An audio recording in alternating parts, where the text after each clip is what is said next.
Joe, this is your beast that you've been talking about and dreaming about for the last month or more. But if you look at it now, you're probably freaking out because it is really raked in a position to where something went really, really wrong, or the ride just went really, really right. So this is your Airbag Man suspension linked up with your Airlift module, which you can control the exact height for pressure, or you can have customizable presets, which I recommend for different loads. If you have a certain trailer that has the exact weight, or if you want just normal cruising, this is the control you use.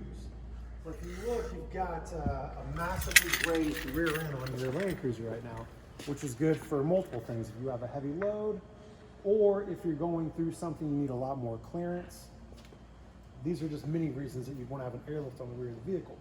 But another very cool thing about this is at 99 PSI, which is the max PSI you can raise, which I don't know how you go any higher. At some point, this vehicle is just going to separate from the frame if you go any higher.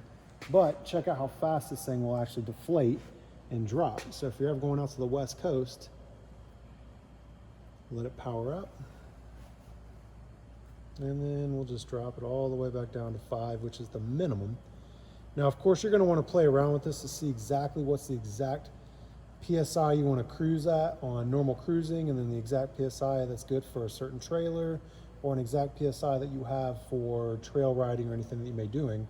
But you'll notice the differences. Sometimes you get a slight wobble if the air pressure is off on the rear bag, but it's just going to be all from memory.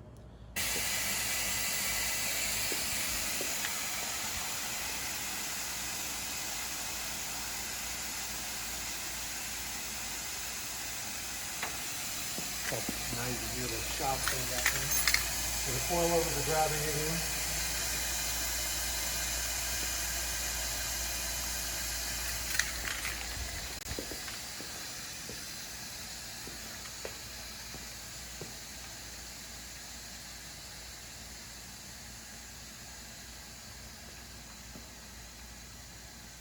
And just like that, in about 20 to 25 seconds, this vehicle fully released about 94 pounds of pressure. And that's on the fly. Now, of course, you can do this while driving. You can do it while stopped. The vehicle's turned off. It's still activated. It has a draw on the battery. So, of course, start the vehicle every once in a while just so you don't have a complete drain on the battery. But this is the airlift that we talked about.